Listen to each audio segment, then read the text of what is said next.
Halo, selamat sore semua. Bisa dengar suara saya? Bisa, Pak. Bisa, Pak. Bisa, Pak. Ini sudah komplit belum ya pasukan ya? 1, 2, 3, 4, 5, 6, 7. Kebijaksanaan batik.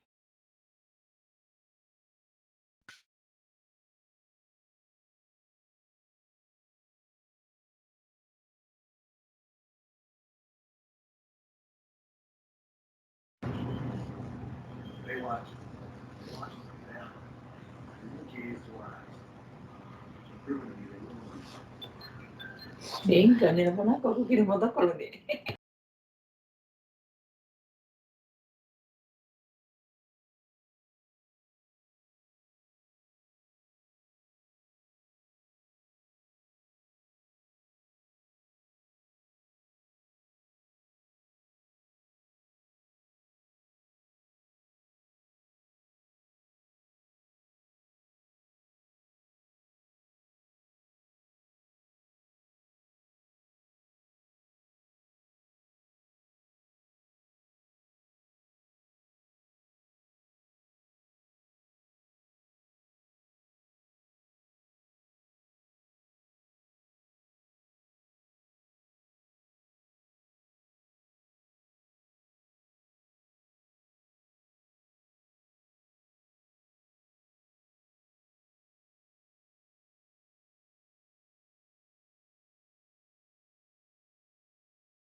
Bapak Ibu, teman-teman bisa nyalakan kamera semua nggak ya?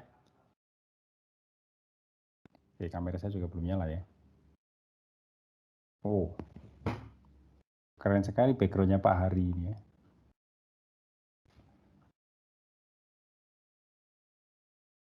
Backgroundnya kemarin, Pak. Iya. Ini Vivian, betul Vivian ya ini ya? Benar, Pak. Mantan murid Bapak ini. Kamu dulu jurusan apa ya Vivian ya? Accounting. Oh, oke. Iya, kamu, Pak. Oke. Selamat sore semua.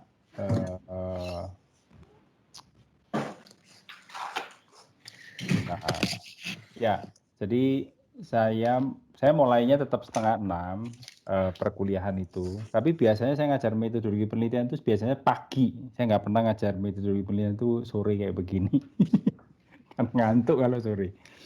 Tapi nggak tahu lah dijadwalnya pagi gitu. Sorry, dijadwalnya sore. Jadi ya nggak apa-apa lah kita ketemu sore ini. Nanti kita sambil ini dulu ya, sambil kenalan dulu gitu ya. Mungkin saya ada yang kenal mungkin gitu ya. Yang lama-lama dulu pernah kuliah di UIB mungkin ada yang kenal gitu. Atau yang lain. Kemudian nanti sekitar jam 6:10 saya izin untuk break gitu ya. Terus saya kembali lagi sekitar 6:40. 6:45 ya, maksimum 6:45 lah gitu. Jadi kita masih punya waktu lah, kita mulai dulu lah gitu ya. Oke, ini Lina ini juga Lina yang dulu di manajemen ya? Benar, Pak. Oh, gimana kabar Lina? Sehat. Ya, kamu Cuman siapa? agak rempong sekarang. Oh gitu ya. Oh iya. Akhirnya ketemu juga ya gitu ya. Iya. Reuni Sehat ya. Bapak. Alhamdulillah saya sehat-sehat aja gitu kan. Ini Vivian ini, si siapa? Vivian, Hengki, Iya, Pak. gimana sehat? Suamimu sehat? Sehat. Oh, Lina, suamimu orang mana? Orang Wibu juga? Bener Pak. Oh, satu angkatan. Iya. Oh, ya, bagus lah. Cinlok semua, Pak. Itu dia. Oke, ya nggak apa-apa. Ya ini ya sekedar ini aja ya. Ini ada beberapa. Kalau saya lihat di dalam daftar itu dari 20 ada sekitar 10 loh yang dulu itu S1-nya kuliah di UIB dengan berbagai macam generasi gitu ya. Saya juga nggak ingat Vivian tuh generasi keberapa, Lina generasi keberapa, dan seterusnya. Kira-kira seperti itu. Oke, nah jadi ya sambil kenalan lah ya, masing-masing ini kan pasti belum pernah ketemu secara offline kan, masing-masing ini kan ketemunya secara online. Tapi yang batch sebelumnya, yang batch 17, ini kan batch 18. Yang batch 17 itu sudah sempat kopi darat gitu ya. Jadi ketika tanggal berapa ya saya lupa, akhir Maret lah, akhir Maret itu kita izinkan ke kampus tapi sekedar untuk ketemu saja gitu ya, untuk ketemu saja gitu. Karena itu request dari teman-teman di batch 18, jadi kita udah kuliah Pak 1 semester, ketemunya cuma online aja, kita belum pernah ketemu offline. Ya sudah, kita ada satu acara kita buat pertemuan offline gitu ya. Tapi sekali lagi mengikuti protokol COVID gitu. Jadi saya taruh di tempat yang tidak boleh tempat tertutup. Jadi harus tempat yang terbuka gitu. Jadi saya taruhlah di sport hall sana itu. Jadi mungkin nggak tahu ya Vivian, Lina atau teman-teman yang lain yang dulu pernah kuliah di UIB, kalau dulu ada gedung A dan gedung B atau bahkan cuma gedung A saja, sekarang kita sudah punya sport hall di belakang. Dan mudah-mudahan di tahun depan kita sudah punya main building lagi di depan itu, sehingga yang halaman depan yang ada lapangan basket itu sudah nggak ada lagi gitu. Kira-kira gitu. Oke.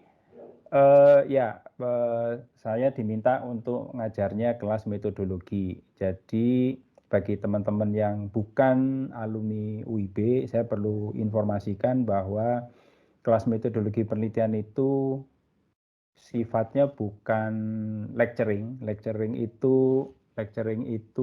saya yang banyak ngomong gitu ya, tapi nanti teman-teman yang banyak bekerja gitu. Saya ngasih instruksi saja untuk apa yang harus dilakukan. Nah, kelas metodologi itu sebetulnya meng-guide ya teman-teman di sini untuk untuk bisa menyusun tesis gitu ya. Nah, kendala utama orang kuliah itu biasanya tugas akhir itu. Mau kuliah dimanapun itu seluruh dunia itu tugas akhir lah, itu menjadi masalah. Kuliahnya bisa lancar tapi begitu tugas akhir pada hilang sendiri-sendiri gitu ya. Nah, jadi di sini tugas saya adalah bagaimana memberikan guideline kepada para peserta untuk menentukan topik, kemudian sampai nanti menyusun tesisnya gitu ya, menyusun tesis draft tesis gitu ya. Karena perlu diketahui semua bahwa sebetulnya sudah lama di Indonesia itu bahwa lulusan program magister itu sebelum lulus itu harus punya satu publikasi ya. Publikasi itu dapat dari mana ya? Dari tesis itulah, gitu kira-kira begitu. Tapi kalau usah dipikirkan, nanti kita yang ada di program studi ada Pak Robin, mungkin juga ada saya nanti yang akan membantu teman-teman untuk memastikan bisa lulus tepat waktu gitu ya. Nah, di program magister itu rekan-rekan perlu tahu ya bahwa kita itu tingkat kelulusannya itu bisa sampai dengan 80%, mungkin di atas 80 lebih lah. Artinya apa? Nggak ada yang nggak lulus gitu lah, nggak ada yang tertinggal gitu ya. Kalaupun ada yang tertinggal itu biasanya force major. Ada banyak hal lah force major itu ya. Force major itu yang tiba-tiba mungkin ada sakit, ada yang waktu itu kenapa ya? Ada juga yang naik haji, ada macam-macam. Tapi adalah di antara di antara peserta itu ada yang tertinggal, tapi nggak banyak, paling 1-2 itu karena ada kasus-kasus khusus lah gitu. Nah, artinya apa? Bahwa di sini teman-teman juga harus punya satu komitmen antara satu dengan yang lain bahwa kita masuknya sama-sama, keluarnya juga harus sama-sama gitu ya. Jadi daftarnya sama-sama, wisudanya mesti sama-sama. Jadi kalau masuknya sekarang tahun 2021, sekarang bulan apa ya? April gitu ya.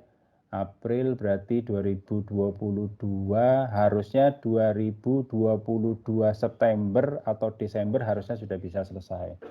Kira-kira seperti itu. Jadi ya sekitar, kalau teori mah sekitar 1 tahun sudah selesai. Tapi kalau sampai nanti istilahnya apa ya, sidang tesis harusnya sih September ya, September apa Oktober 2022 tahun depan itu sudah bisa selesai lah gitu. Gitu, kira-kira begitu. Jadi tidak pakai lama gitu kan ya. Nah makanya saya diberikan tugas untuk mengajar metodologi penelitian. Nah sekali lagi ini pertemuan pertama. Nanti sekali lagi saya bagi 2 sesi ya. Sesi satu sesi maksudnya cuma saya perlu break nanti jam 6.10 sampai dengan 6.40 atau 6.45 maksimum. Nah, nanti kita lanjutkan. Ya jadi santai saja gitu ya, karena ya baru pertemuan pertama gitu ya. Nanti seriusnya nanti minggu depan lah gitu kalau kita ketemu lagi gitu. Nah, jadi malam ini saya itu sore ini saya mau sampaikan tentang topik gitu ya. Jadi topik itu biasanya memang sudah kita tentukan dari kita gitu, mana topik yang boleh dan mana topik yang tidak boleh untuk tesis gitu ya. Nah, nanti ada beberapa teman nanti yang kebetulan memang alumni UIB, dan kebetulan kalau saya lihat dari track recordnya itu semua dari akuntansi gitu. Jadi kalau akuntansi itu biasanya risetnya akuntansi keuangan atau lebih dekat dengan manajemen keuangan. Nah itu kita sudah siapkan topik, nanti tinggal dipilih saja gitu ya. Tinggal dipilih di antara pilihan itu ya silakan ditentukan lah. Pokoknya satu orang satu gitu. Nanti saya share. Nah, bagi yang teman-temannya lain juga jangan risau, karena saya juga akan biasanya berikan topiknya. Tapi di sore ini saya ingin data dulu gitu kan ya. Mau fieldnya mana gitu kan. Misalnya kalau nggak salah di sini ada 2 yang guru, ada Bu Tiara sama Pak Haris gitu ya. Nah, Pak Haris sama Bu Tiara itu mau ke mana risetnya gitu kan. Apakah mau ke pendidikan, mau ke MSDM, atau mau ke teknologi pendidikan pun juga bisa gitu ya. Nah itu yang saya perlu tahu, karena dari situ nanti saya akan coba carikan topiknya gitu kan ya. Nah sedangkan teman-teman yang lain kebetulan minggu lalu ya kalau nggak salah saya juga memberikan materi matrikulasi untuk pelajaran marketing. Saya ketemu dengan beberapa teman ya, dan 6 ya kalau nggak salah kemarin ya. Saya ingat itu Pak Haris, kemudiannya dari Karimun ini Pak siapa ya? Pak Sutrisno ya? Saya lupa, ntar. Bu Widya, ada Bu Widya udah hadir belum di sini ya?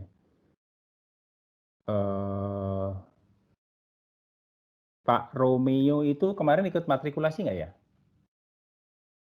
Ada ya Pak Ro ya? Iya, ikut Pak. Pak Romeo ya, Pak Romeo, Bu Widya atau siapa. Nah, sedangkan teman-teman yang lain seperti yang saya mungkin baru tahu ya, Pak Ade, Pak Yusman, saya kurang tahu Pak Yusman itu, Pak Dharma kan nggak ikut matrikulasi ya Pak Dharma ya? Nggak ikut kemarin Pak. Oke, berarti kan memang dari Fakultas Ekonomi ini kan saya kan belum pernah ketemu saya, dan saya juga belum tahu. Kalau kemarin teman-teman ada 6 lah yang ikut matrikulasi, sedikitnya saya tahu lah, kira-kira begitu. Nah, jadi ya sekali lagi malam ini kita coba gali gitu ya, dari terutama yang bukan alumni dari UIB. Ini bukan masalah privilege ya Bapak Ibu, karena kalau yang alumni UIB itu sederhana saja, karena mereka sudah tahu pola bagaimana skripsi di kita. Jadi tinggal topiknya aja kita bagikan gitu, kira-kira gitu. Sedangkan yang teman-teman bukan alumni dari UIB, saya kan perlu tahu teman-teman itu background-nya kan beda-beda, macam-macam gitu kan ya. Jadi saya perlu tahu kira-kira mau topik untuk risetnya itu ke arah mana, sehingga saya bisa membantu untuk mencarikan topiknya lah, kira-kira seperti itu. Oke, sampai sini ada pertanyaan dulu nggak? Sampai sini? Nggak ada. Oke. Nah, jadi nanti semua materi itu saya letakkan di LMS. Sudah dapat akun password LMS nggak ya? Sudah kan ya harusnya ya, waktu minggu lalu pertemuan akademik harusnya sudah punya ya. Nanti sudah. Sudah, Pak. Oke, nanti tinggal diakses saja LMS saya. Nanti setiap kali kita perkuliahan itu saya rekam, ya. Nanti hasil rekaman ini juga saya letakkan di LMS gitu, sehingga rekan-rekan nanti kalau ada yang nggak paham atau apa bisa apa itu ya, dilihat ulang lah, kira-kira begitu. Nah, ada beberapa penjelasan yang terkait materi gitu ya, yang saya juga sudah punya rekamannya gitu ya, nanti saya share juga, tapi sudah saya letakkan di LMS sebetulnya. Jadi ya kadang-kadang enaknya inilah, kadang-kadang COVID itu dibalik ada musibah ternyata ada apa ya, kelebihan di balik itu, sehingga kita kuliahnya bisa online dan bisa kita rekam, bisa kita record, sehingga bisa diputar ulang gitu, kira-kira seperti itu. Nah, jadi semua ada di dalam LMS ya. Saya kurang tahu. Oh ya, sorry, LMS saya nanti coba saya update dulu ya, tapi saya tunjukkan dulu sebentar.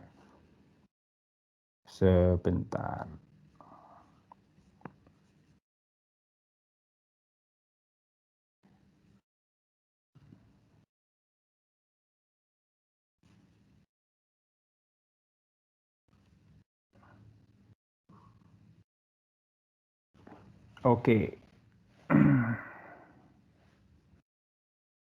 Oke, saya share screen dulu ya. Bisa lihat screen saya nggak ya? Bisa lihat screen saya? Bisa, Pak. Bisa ya. Bisa, Nah, ini tampilan LMS-nya seperti ini. Mungkin kemarin sudah diberikan ketika pengenalan akademik gitu ya. Nanti Bapak Ibu, teman-teman semua bisa mengakses yang ini, metodologi penelitian. Ini ada namanya Magister Management Metodologi Penelitian gitu ya. Nanti diakses di sini. Nah, di sini sebetulnya ada beberapa hal yang bisa, ada beberapa video yang mungkin teman-teman bisa refresh lah, saling refresh lah. Sekilas lah tentang research itu seperti apa gitu kan ya. Dan ini ada beberapa topik, sebetulnya topik ini adalah, diskusi ini sebetulnya adalah hasil perkuliahan saya di semester sebelumnya dengan batch sebelumnya. Tapi kalau mau didengarkan juga, mau dilihat, mau ini juga bisa diakses di sini. Nah, nanti nanti juga ada beberapa referensi yang akan saya berikan gitu kan ya, di dalam sebuah folder yang bisa diakses juga oleh rekan-rekan juga, sehingga nanti referensinya juga bisa diambil dari sana gitu ya. Gitu. Dan seterusnya, nanti ada penugasan, ada forum diskusi dan seterusnya. Jadi ini ada pertemuan 1, pertemuan 2 dan 3 dan seterusnya, semua materi sudah saya letakkan di sini. Mungkin nanti tinggal saya update lah. Tinggal saya update dengan kalau ada yang lebih terkini, kira-kira seperti itu. Sebentar. Oke, jadi nanti semuanya sederhana aja, nanti tinggal dilihat di LMS saja gitu. Tapi kalau ada pertanyaan ya boleh diakses lah. Kan sekarang ada grup kan ya, sudah dibuatin grup MM18 kalau nggak salah. Itu kalau ada pertanyaan terkait mata kuliah ya boleh disampaikan di sana. Apalagi yang penting ya. Oke, jadi sekali lagi kenapa ada beberapa video yang saya berikan di sana, karena sekali lagi itu kan mau pertemuan pertama, kedua maupun ketiga ada beberapa materi yang dalam bentuk video saya seperti saya rekam, kemudian nanti bisa dilihat lagi. Sekali lagi itu sangat membantu sebetulnya, terutama bagi teman-teman yang nggak tahu lulus S1-nya sudah sekian lama gitu ya. Tapi saya yakin di sini orangnya jauh lebih muda, walaupun lulusnya mungkin sudah 4-5 tahun gitu ya. Ada nggak yang sudah lulus kira-kira 10 tahunnya lalu? Ada nggak? Nggak ada kan? Nah, paling 5 tahun lah, itu masih inilah, itu masih muda lah gitu. Gampang artinya, gampang untuk meremind dan merecall lagi ya kenangan indah waktu kuliah gitu kan ya. Oke, ya jadi saya dapat pesan tadi dari program studi, terutama yang kalau nggak salah sudah saya letakkan di sini. Sebentar ya, saya coba dulu.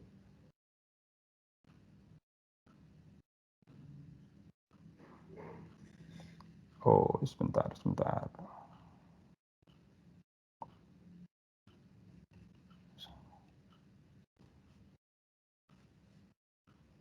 ya, saya lupa. Saya akses dulu OneDrive.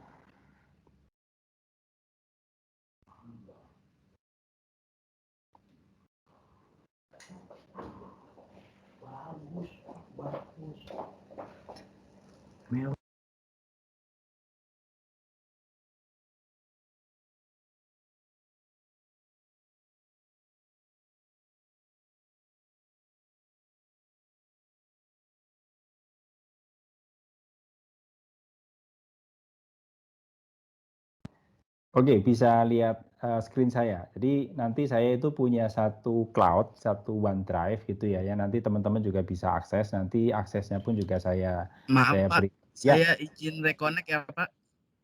Ya, ini siapa ya? Soalnya dari tadi nggak kelihatan screen-nya. Oh ya, boleh. Saya izin reconnect dulu ya. Boleh. Nanti di join lagi ya. Baik. Ya, jadi nanti saya akan share OneDrive gitu ya. Nanti di sini ada beberapa templates gitu ya. Ada templates yang sebetulnya teman-teman itu nanti misal nih ya contoh. Oke, sekarang bikin bab 1 gitu misalnya nanti ya. Itu saya sudah sediakan template-nya. Ya, sudah sediakan template-nya, nanti tinggal diikutin saja. Jadi pembagian subbabnya, tata letaknya dan lain-lain itu tinggal diikuti. Nanti saya bagi, ini tinggal diakses saja.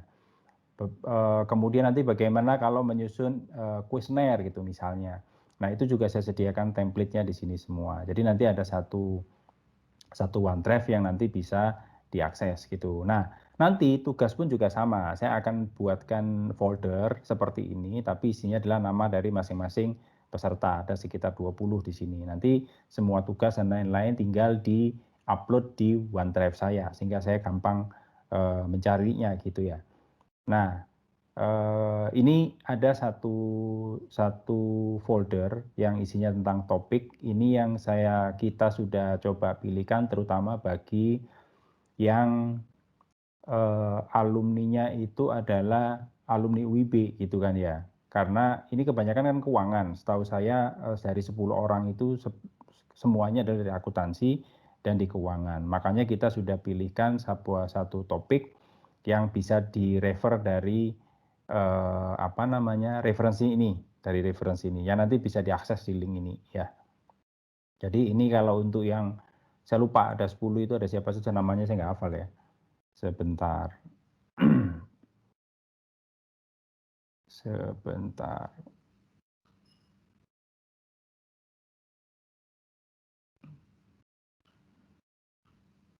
Oke. Nah, ini alumni UIB sama fast track. Oke, ini ada 10. Jadi ada Andrew. Andrew itu yang mana satu ya? Bentar ya, sambil saya liatin ya sebentar. Andrew itu mana Andrew? Ada Pak Andrew ada? Dari sini ya? Oh, belum join ya? Oh, ada itu Pak Andrew. Halo Pak Andrew. Ada di tempat nggak ya? Nggak ada di tempat. Nah, satu lagi ya, Bapak Ibu, teman-teman perlu ketahui ya. Jadi karena ini online gitu ya. Jadi jangan sekedar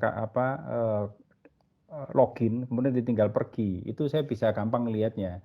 Orang ini manusianya ada atau tidak gitu ya. Pokok manusia kalau saya panggil nggak ada, saya nggak masuk gitu lah gitu ya. Sederhana saja gitu. Jadi tolong kalau memang kuliah juga memang kuliah gitu, bukan kuliah itu juga sambil nyetir gitu ya. Oh ya Pak ini gua lagi nyetir gitu, itu nggak bisa begitu juga gitu ya. Jadi memang kalau kuliah jam sekian ya waktunya memang untuk kuliah gitu kan ya.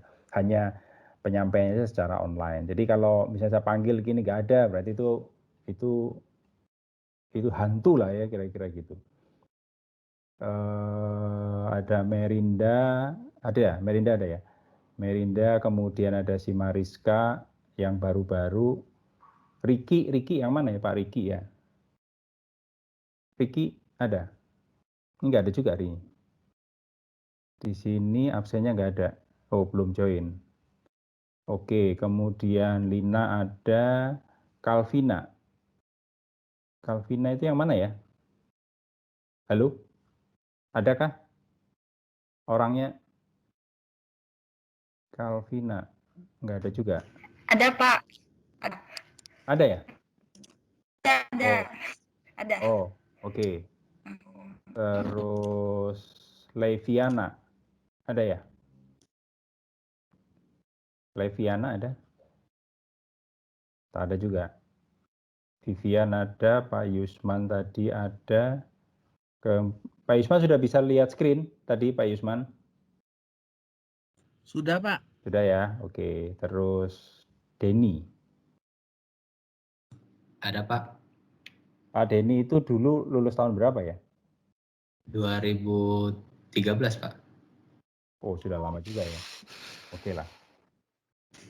Oke, ya. Jadi ini adalah sorry, saya share lagi ya. Ini topik yang buat teman-teman yang dulu pernah kuliah di UIB itu topiknya adalah yang ada di sini.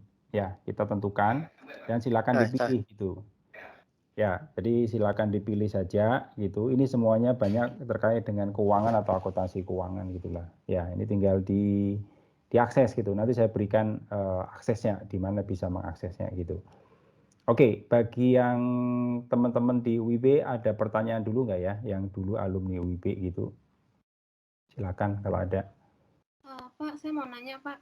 Ya, silakan. Saya Marcelina, kemarin barusan gabung pindah ke MM, manajemen.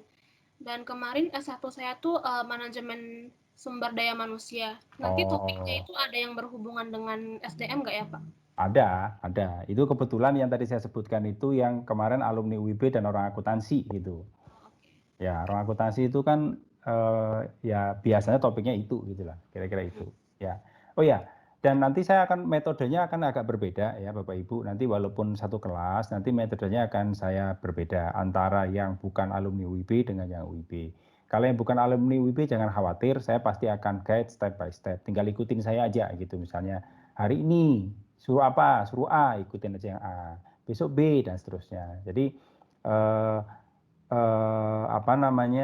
metodenya saya akan agak berbeda. Dengan teman-teman yang UIB itu ada 10, mungkin 11 dengan tambahan dari Bu Marcelina ini masuk, ada 11. Jadi nanti mereka akan beda karena mereka sudah tahu bagaimana pola di kita sehingga bisa lebih berakselerasi gitu. Nanti tinggal dari topik itu, pokoknya metodenya berbeda. Jadi jangan sampai ada kecemburuan sosial gitu ya. Jadi, ini kenapa Pak kalau itu kok beda ini? Tapi nilainya sama aja. Nilainya itu cuma ada B- sampai A gitu, nggak ada yang lain gitu, nggak ada yang A+ gitu ya. Dan nanti penilaian itu juga pasti nggak ada bedanya lah gitu. Maksudnya nggak ada bedanya itu artinya nggak ada perbedaan lulusan dari mana gitu. Hanya perbedaan metode saya mengajar gitu. Ya, oke. Sampai sini ada pertanyaan dulu.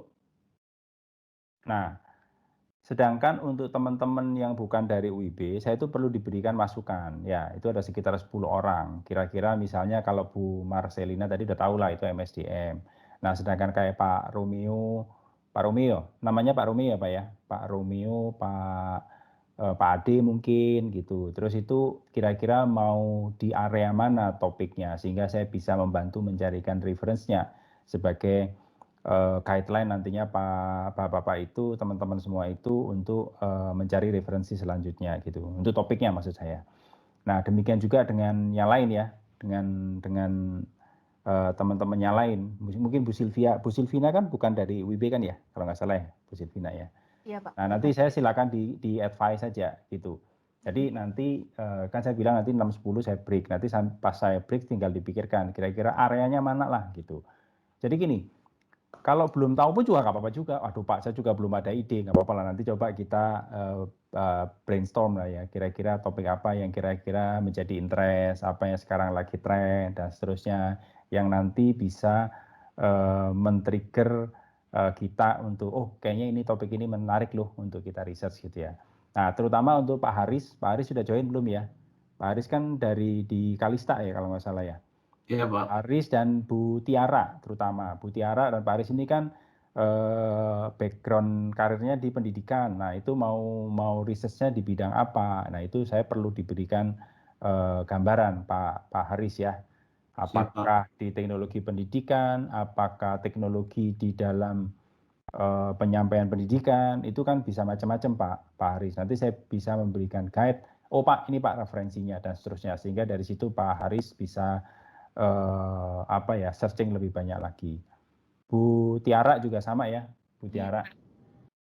Jadi nanti tolong dipikirkan. Tapi kalau misalnya belum ada satu topik pun, tapi saya cuma perlu, walaupun belum ada titik terang, minimal kira-kira sekitar inilah kira-kira gitu. Jadi saya mungkin bisa mencoba untuk kita coba untuk diskusi sambil kita ketemu, karena target dari malam ini sebetulnya ya satu kita perkenalan, kedua adalah saya coba menggali topik dari teman-teman yang belum punya topik gitu kan ya, yang topiknya belum kita tentukan, ada 10 orang, sekitar 10 atau 11 orang, dan baru minggu depan saya nggak tahu ya, pertemuan berikutnya baru saya berikan langkah kerjanya stepnya apa, 1 apa, 2 apa, 3 apa gitu dan seterusnya. Nah jadi kira-kira seperti itu. Nanti untuk pertemuan-pertemuan berikutnya lebih banyak kita hands on ya. Kalau nanti sudah bisa kita ketemu offline, tapi saya nggak yakin ya semester ini bisa offline. Mungkin kita bisa, kalau medpen ketika metode penelitian, ketika kita kelas offline itu saya suruh bawa laptop semuanya, karena di situ adalah kerja di situ. Jadi laptopnya bukan untuk lihat sinetron, bukan untuk lihat apa, tapi kerja. Oke, sekarang kerjakan A ya. Jadi dikerjakan, saya tinggal tungguin gitu. Kemudian saya cek gitu. Saya berikan waktu sekian lama, kemudian saya cek. Oh ini sudah sampai, sudah selesai. Oh, ini salah, ini betul dan seterusnya. Kira-kira seperti itu ya. Karena kita situasinya adalah online, maka saya berikan penjelasannya dulu. Rekan-rekan nanti dikerjakan. Setelah dikerjakan nanti kirim ke saya. Mengirimnya sekali lagi saya berikan instruksi, yaitu misalnya ini upload di folder yang sudah saya berikan gitu kan. Tadi kan sudah saya berikan, saya punya satu OneDrive yang nanti rekan-rekan juga bisa mengakses OneDrive tersebut gitu, sehingga nanti semacam Dropbox gitu ya. Jadi sehingga tinggal meletakkan aja file tugasnya di sana gitu. Sehingga kenapa kita lakukan seperti itu, karena ada satu pengalaman, ada sudah sampai mengerjakan tesis, sudah hampir ujian, tiba-tiba filenya itu hilang. Entah komputernya yang rusak, entah flash disknya yang rusak. Pernah seperti itu. Itu kan jadi masalah. Untungnya kita punya backup. Kalau dulu saya simpan di email, kalau dulu. Tapi kalau sekarang kan sudah zamannya cloud, jadi ya saya letakkan di cloud. Kira-kira begitu. Ya, oke. Masih ada waktu kira-kira 5 menit. Jadi teman-teman kalau sudah ada misalnya, Pak, ini yang ini ya, kalau yang alumni UIB saya yakin nanti lihat saja di link yang saya berikan, nanti tinggal di-browse saja sendiri, kemudian tinggal dipilih gitu ya. Nanti di dalam grup silakan meregister. Pak, saya pilih topik yang 1, saya pilih topik yang 2 dan seterusnya gitu. Satu topik hanya boleh dipilih 1 orang, jadi nggak boleh double-double. Nah, sedangkan sekarang yang saya perlu bahas itu adalah teman-teman yang bukan alumni dari UIB, jadi saya perlu tahu kira-kira, atau siapa dulu silahkan feel free voluntary aja, kira-kira saya topiknya mau seperti ini, sehingga nanti saya bisa mengarahkan kira-kira referensinya seperti apa gitu. Ya silakan, masih ada waktu sih 5 menit lah kira-kira. Silakan, mau siapa dulu juga boleh. Bu atau Pak, siapa, atau Pak Ade juga boleh, Bu Sylvia juga boleh, kira-kira mau ininya apa, nanti bisa kita diskusikan gitu kan ya. Oke, ada yang mau ini dulu?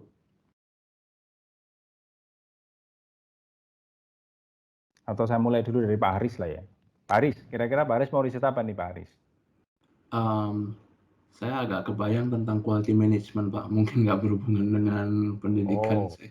Oh gitu, berarti terkait dengan kayak TQM gitu ya? Saya kebayangnya ISO 9001 sih. ISO, oke. Itu Bapak nanti kira-kira itu Bapak ingin tahunya atau ingin merisetnya itu di industri apa? Kan Bapak ini kan di pendidikan. Iya. Bapak kan sekarang di pendidikan. Apakah nanti mau melihat total quality management itu di pendidikan juga atau di industri yang lain? Kalau di pendidikan mungkin saya rasa agak sulit. Apa mungkin di industri-industri, cuman saya belum terlalu mengenal nih di industri Batam kira-kira apa yang cocok. Ya. Kira-kira apa sih dampaknya quality management mungkin juga, atau saya kan mungkin tahunya ya ISO 9001, apakah ada yang lain gitu. Ya. Kurang lebih ya saya bisa explore di sana mungkin. Ya, jadi sebetulnya topik tentang total quality management gitu ya, itu sebenarnya banyak Pak Haris. Tapi Bapak perlu pertimbangkan begini Pak, Bapak punya banyak teman nggak ya di industri ya? Kalau di Batam sih kebetulan enggak, Pak. Nah, jadi gini, sekali lagi ini ya juga buat masukan buat teman-teman yang lain. Yang penting dalam melakukan research itu adalah doable, bisa dilakukan. Bisa dilakukan itu semacam-macam. Misalnya tadi Pak Haris itu pengen riset tentang TGM, tapi dia nggak punya kenalan di industri. Itu nanti ketika mengumpulkan data akan mengalami kesulitan. Itu karena kalau di TGM itu biasanya menggunakan data primer, Pak Haris. Data primer itu begini, jadi data itu yang diperoleh dari langsung dari responden gitu ya, dari objek penelitiannya. Dan itu kalau Bapak misalkan mengumpulkan 300-400 responden gitu, kalau Bapak nggak punya kenalan kan bisa bertahun-tahun Pak. Iya Kira-kira juga. begitu. Nah jadi Bapak juga perlu pikirkan gitu Pak. Nah ini sekedar advice ya Pak, sekedar advice dari saya gitu. Sebetulnya Pak, kalau Bapak suka tentang teknologi nggak ya? Suka, Pak. Nah, jadi gini Pak, banyak research tentang teknologi tapi di pendidikan. Misalnya bagaimana sih penggunaan teknologi untuk pendidikan? Bagaimana sih penerimaan teknologi baik oleh guru maupun oleh murid, oleh siswa di industri pendidikan. Itu banyak teorinya, ada namanya teknologi acceptance model. Nah, itu banyak di research dulu banyak di research oleh orang IT dulu ya, tapi sekarang sudah enggak lah. Sekarang sudah banyak di research oleh siapa saja. Itu juga bagian dari yang bisa Bapak lakukan. Sebagai contoh, di beberapa batch sebelumnya itu ada begini Pak, ternyata tidak semua guru itu gape dengan teknologi Pak. Ada juga ketakutan dia terhadap sebuah teknologi. Sehingga kalau sudah dipakai, padahal di kurikulum yang berapa Pak? Kurikulum 2021 ya Pak? Kurikulum berapa? 13 ya Pak ya? K13, tapi Kurikulum K13 itu kan ada penggunaan teknologi dalam pembelajaran, ada inovasi dalam pembelajaran gitu. Nah, itu kan juga salah satu yang men-trigger kenapa kita harus menggunakan teknologi di dalam suatu pembelajaran. Namun demikian, tidak semudah itu Pak dilakukan. Ternyata ada juga guru yang gaptek, ya kan? Nah, ada masalah-masalah lain sehingga itu tidak bisa dilakukan, gitu loh Pak. Nah, topik-topik itu juga masih relevan sebetulnya sekarang Pak kalau mau di research. Gitu. Itu juga tidak murni pendidikan gitu Pak. Begitu Pak Haris. Nanti saya coba cariin beberapa reference lah ya itu. Jadi kenapa sih guru itu kok malas menggunakan teknologi? Teknologi bisa macam-macam kan Pak Haris, misalnya menggunakan PowerPoint kah, tergantung definisinya ya. Apakah dia menggunakan media sosial kah, apa dan lain-lain di dalam pembelajaran itu. Nah itu juga kajian yang menarik, terutama di era sekarang. Satu COVID, yang kedua karena COVID ini kan orang dipaksa untuk online gitu kan, tidak mudah. Contoh di Indonesia itu sebetulnya pembelajaran online relatif berhasil lah. Cuman di Taiwan itu tidak, padahal negara lebih maju. Kenapa? Karena di Taiwan itu banyak dosen yang tua. Orang tua itu biasanya kalau udah dengan teknologi, waduh sudahlah, maaf aja lah saya gitu. Lebih baik saya ngajar offline aja gitu, kira-kira begitu. Nah, itu yang bisa Bapak dijadikan juga topik untuk research Pak. Seperti itu Pak Haris. Jadi coba Bapak pikirkan dulu ya, itu beberapa masukan sehingga nanti saya bisa berikan reference-nya. Ini Pak Haris, kalau mau yang kayak gitu, reference-nya adalah ini. Sehingga minggu depan saya udah bisa bagi reference-nya. Ini ya reference-nya ya Pak Haris ya. Reference-nya seperti ini. Silakan Bapak nanti bisa gali lebih banyak lagi gitu. Kira-kira seperti itu, Pak Haris. Iya Pak, baik Ya. Pak. Nah, jadi ya silakan Pak Haris. Kalau ada Ya. komentar silakan. Jadi ya kalimat doable itu ya memang at the end sih harus jadi ya hasilnya Ya, apa. Jadi betul.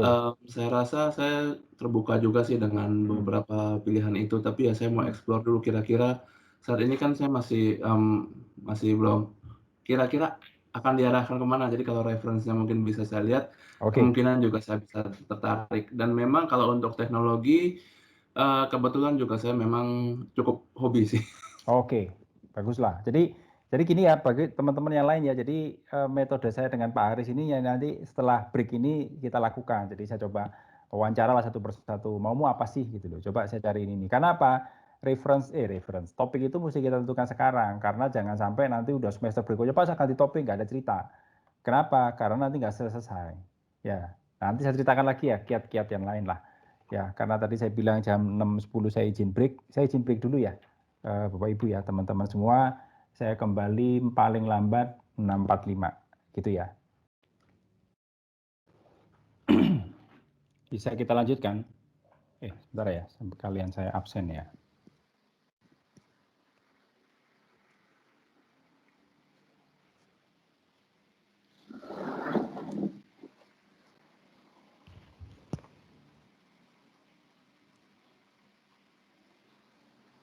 Sebentar.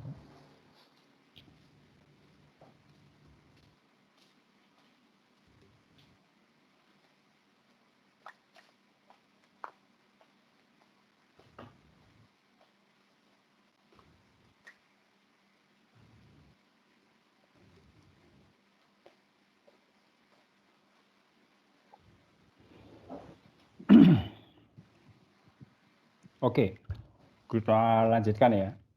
Jadi Pak Haris nanti saya minggu depan atau kalau enggak ya minggu depan lah. Saya share referensi yang mungkin bisa Bapak baca terkait yang apa yang kita telah diskusikan tadi ya.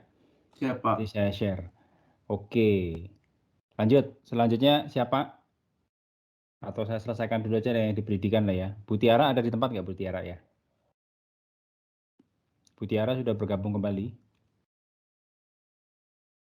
Halo? Ini kenapa ada Bu Tiara sama Pak Sutrisno, Bu Widya kenapa masuk sebagai guest ya? Lina juga masuk sebagai guest. Saya klik sesuai link aja Pak masuknya.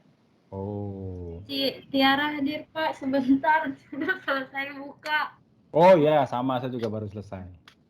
Benar ya Pak? Oh, sudah selesai. Oke, lanjut dulu. Oke, Iya, saya Pak, lanjutin ke teman-teman yang lain. Siapa yang mau ini? Kalau siapa? Ayo, Bu Sylvia, adalah dari sini aja lah. Saya lihat dari layar sini lah. Bu Sylvia, kira-kira apa yang mau kira-kira aja ya. Kira-kira itu kan bisa benar bisa salah, bisa jadi bisa enggak gitu kan ya. Itu sementara sih Pak. Yang mau saya analyze itu mungkin dari manajemen strategi.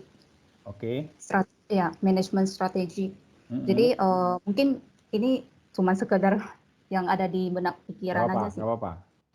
Analisis strategi manajemen puncak dalam hal ini dalam meningkatkan firm performance.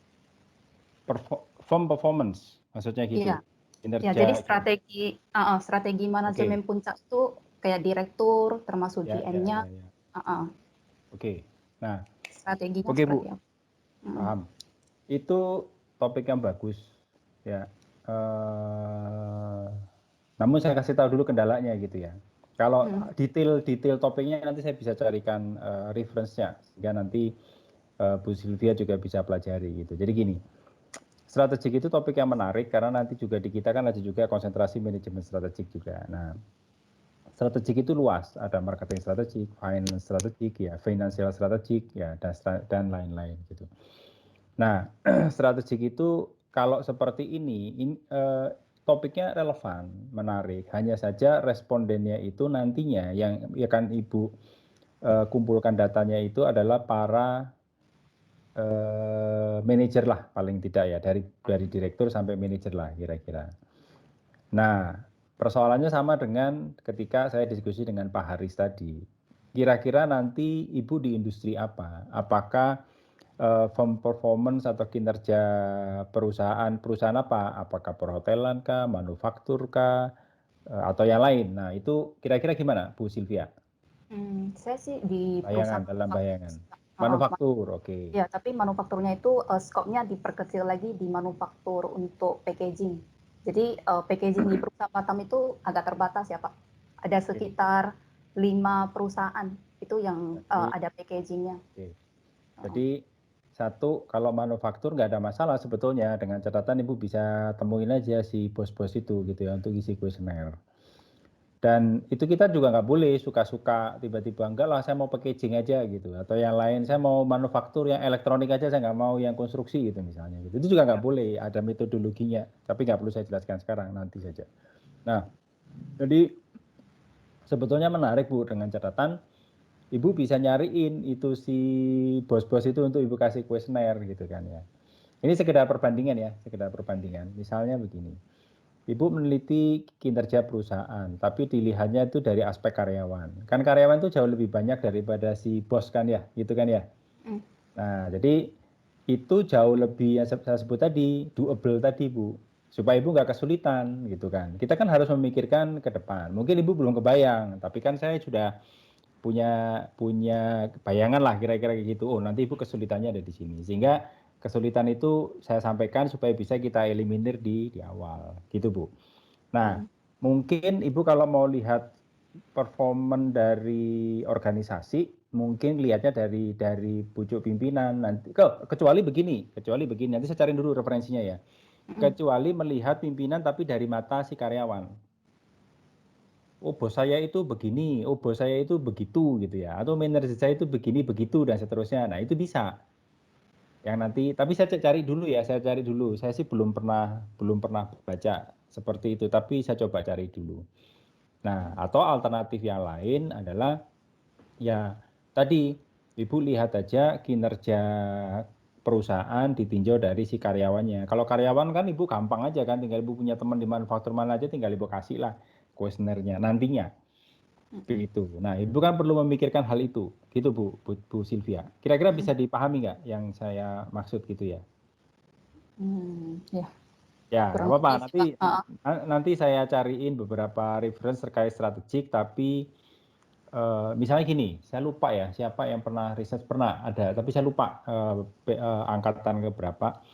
Dia itu ya juga meneliti gitu kinerja perusahaan, tapi dilihat dari aspek karyawannya gitu. Tapi saya nggak ingat persis judulnya. Jadi yang dijadikan objek penelitian itu si karyawan. Kalau karyawan kan lebih mudah toh daripada nyariin direktur gitu kan sama manajer untuk ngisi gitu. Lagian direktur dan manajer itu kan cuman bisa dihitung jari kan dalam perusahaan itu kan. Kalau Ibu perlu 200, kalau satu perusahaan cuma punya 10, berarti kan Ibu perlu paling enggak 20 perusahaan ya. Betul ya? Nah, itu kan kalau mau ngisi semua gitu kan gitu. Nah, kalau karyawan kan ribuan gitu kan. Nah, itu yang perlu kita pertimbangkan. Nah, satu lagi teman-teman semua, jadi ketika kita memilih topik, satu yang saya maksud tadi adalah doable. Yang kedua itu adalah motivasi teman-teman itu bikin tesis itu apa? Pengen ideal, ya, waduh, gua punya idealisme begini. Atau yang kedua pengen cepat lulus gitu. Ya, kalau saya sederhana sih, kalau saya pribadi, ya sepenting cepat lulus lah gitu. Jadi cari topiknya jangan terlalu susah gitu. Maksudnya jangan menyusahkan diri kita sendiri gitu loh, ngerti nggak? Tesis itu hanya 6 SKS. Mata kuliah yang lain itu 30 SKS kalau nggak 33 SKS ya. Jadi jangan sampai 6 SKS itu menghambat yang 33 gitu loh maksud saya. Ngerti nggak ya? Nah, itu kan kita juga perlu strategi kan gitu ya. Jadi topiknya apa? Oh, ada topik yang menarik juga ada banyak gitu kan ya. Jadi kalau berarti Bu Sylvia kan tentang kinerja perusahaan kan ya. Kira-kira begitulah. Nanti saya coba carikan kira-kira yang doable, yang kira-kira bisa Ibu lakukan lah di Batam lah kira-kira gitu kan ya. Coba nanti saya carikan, tapi yang penting saya tahu idenya. Nanti supaya saya misalnya minggu depan saya udah coba browse reference-nya, kemudian saya share. Sebelum kita ketemu lagi saya sudah share. Bapak Ibu tinggal baca gitu ya. Ya, tapi nanti saya jelaskan next-nya. Oke, kalau Bu Sylvia sudah, Pak Dharma Bundawi, Pak Dharma orang Batam ya? Bukan Pak, orang Riau Pak. Oh, bukan, maksudnya sekarang tinggalnya di Batam. Oh iya Pak. Oh, oke. Yang satunya saya tahu cuma di Karimun itu Pak siapa? Sutrisno itu kalau nggak salah, orang Karimun itu. Bukan Karimun, maksudnya memang sekarang posisi ada di Karimun. Ya, oke, Pak Dharma, saya boleh tahu kira-kira interestnya ada di mana gitu ya? belum kepikiran ini sih Pak, belum menentukan lah Pak. Tapi yang jelas sekarang kepikiran sejenak sih tentang supply chain Pak untuk competitive advantage. Oh, Pak Dharma kalau boleh tahu sekarang berkarirnya di mana ya? Nah itu juga Pekerjaannya? masih. Oh saya kerjanya Pak ya. Ya. Saya mempunyai salah satu restoran di Batam Pak. Oke. Kenapa nggak Bapak meriset tentang itu? Contoh. Hanya kepikiran aja sih Pak. Nah, maka nggak apa-apa, kan Bapak nggak kepikiran, saya kasih pikirannya gitu kan, saya kasih pancingannya gitu. Misalnya gini, mengapa sih seseorang itu pingin ke restoran A, restoran B, restoran C? Pernah kepikir nggak gitu kan? Karena karyawannya kah, karena makanannya kah, karena apa, kan itu banyak. Jadi itu tentang brand awareness. Bukan masalah brand, tapi banyak bisa dilihat dari brand, bisa dilihat dari aspek yang lain Pak. Misalnya kualitas layanannya lah, dari sisi tadi saya bilang makanannya, dari sisi health, ambience-nya. Kadang-kadang orang kan ke satu restoran itu karena enak ya tempat ini buat nongkrong. Mungkin makanannya biasa-biasa, tapi karena suasananya nyaman jadinya dia ke sana gitu. Nah itu juga banyak Pak di riset, itu topik yang nggak sulit untuk dicari. Nah sebetulnya menjadi tantangan Pak Dharma. Semester kemarin saya punya bimbingan itu sama, jadi saya suruh riset di Batam itu kan sekarang banyak kafe Pak Dharma. Kafe baru itu kan banyak kan di Batam ya, kafe baru bermunculan dan bermunculan itu di tengah pandemi. Nah itu kan sebuah tantangan juga toh bagi pengelola kafe gitu ya. Mengapa kafe itu pada bermunculan dan itu rame gitu loh, nggak ada yang sepi gitu ya, ada yang sepi di pojok-pojok gitu ya, sepi. Nah tapi apa yang membuat mereka itu tertarik dengan si kafe itu gitu ya, terutama kalangan youngsters ya. Youngsters itu kan hobinya ke sana. Kalau yang orang udah tua-tua itu kan kopi tiam kan, es morning lah paling banter gitu kan ya. Nah kalau yang youngster sudah muda itu kan ya masih ke kafe lah gitu. Nah itu juga menjadi topik menarik Pak. Mengapa sih mereka mau memilih satu kafe tertentu? Atau kalau Bapak mau melihat kenapa sih mereka mau memilih restoran tertentu gitu? Yaitu kalau dalam kajian itu dibagi Pak. Ada yang restoran cepat saji, ada fine dining. Fine dining itu yang pokoknya bukan dibilang mewah ya, pokoknya kayak apa ya? Proper dinner. Ya kayak teras kafe kayak gitu-gitu lah. Nah itu kan dikatakan fine dining. Itu juga topik yang menarik itu di research Pak. Jadi kan itu lumayan juga kan, Bapak juga pasti punya banyak kenalan teman-teman yang mengelola kafe, mengelola restoran, kan lebih mudah Bapak menggeter datanya gitu. Gitu Pak Dharma. Oke, boleh Pak. Nanti saya carikan reference-nya. Oke. Gitu ya. Nah, minimal kan saya catetin dulu, Pak Dharma itu yang ini, Bu Sylvia itu yang ini saya cariin. Tapi nanti kalau minggu depan berubah pikiran ya nggak apa-apa juga, kasih tahu saya, Pak saya berubah pikiran nih gitu ya. Yang penting jangan berubah kepribadiannya aja, itu kan menakutkan gitu ya. Oke. Pak Sutrisno. Bisa lanjut ke Pak Sutrisno. Oke ya Pak Dharma, oke ya. Nanti coba saya carikan reference-nya. Oke Pak. Ya, Pak Sutrisno silakan Pak Sutrisno. Iya Pak. Untuk sementara saya masih bayang-bayang dulu Pak ya. Belum pasti lagi topik saya itu kemana. Cuman lebih ke sistem Pak ya. Lebih ke sistem bagaimana contohnya gini Pak ya, bagaimana rancang sebuah sistem untuk kalau saya sendiri kan sedang menjalankan sebuah usaha, tapi rencana saya nggak cuman usaha ini doang. Jadi kedepannya pingin lagi punya usaha lain. Jadi bagaimana itu bisa memanage satu orang itu bisa memanage banyak perusahaan gitu Pak.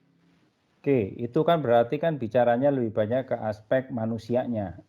Bagaimana orang itu bisa multitasking lah kira-kira begitu ya. Iya, benar. Kalau itu gini ya, kan background Bapak punya background IT kan ya kalau nggak salah ya.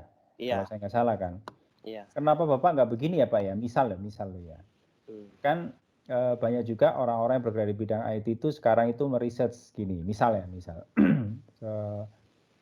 Yang saya banyak baca itu misalnya kayak di Malaysia gitu kan sekarang banyak penggunaan sistem. Ya, penggunaan sistem informasi di dalam kehidupan kita, termasuk misalnya kayak pajak gitu ya. Kan ada e-filing ya kalau nggak salah ya. Yang orang akuntansi ya, tolong dikoreksi kalau saya salah.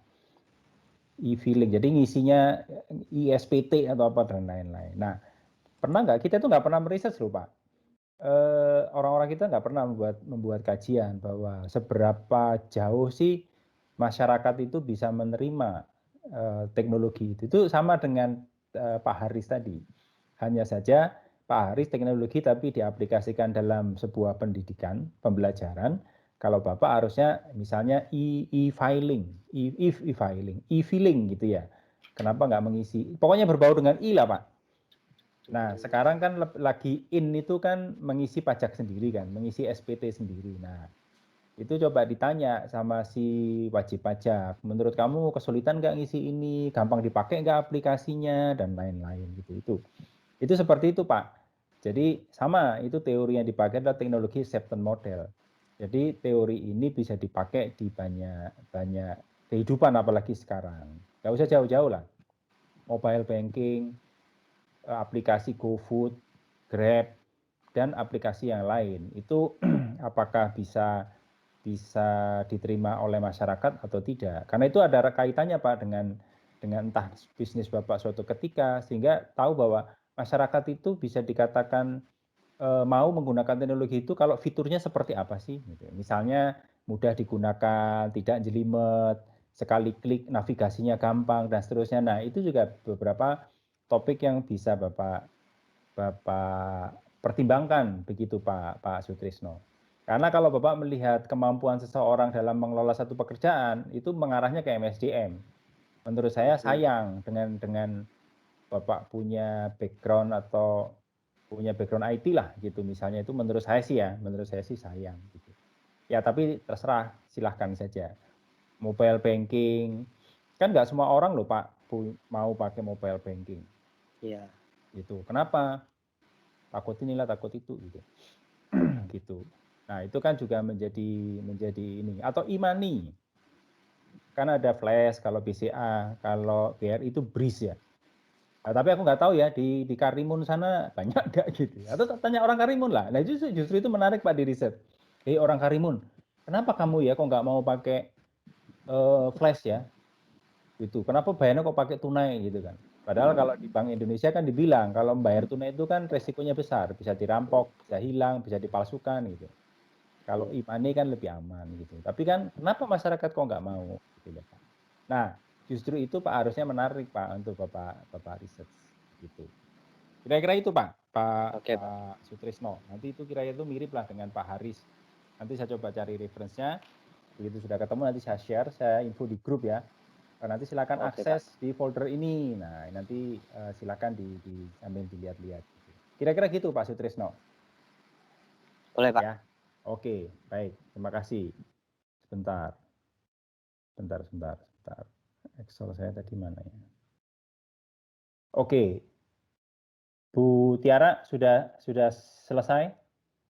Sudah Pak. Sudah ya. Oke, Bu Tiara kira-kira rencananya mau gimana? Rencana tesis ya maksud saya. Kemarin sih udah kebayang yang Bapak sebutin tadi sih untuk Pak. Yang mana ya? Yang untuk Pak Haris itu kan di sekolah itu kan banyak guru-guru yang usianya di atas 40-an yang belum yang masih gaptek.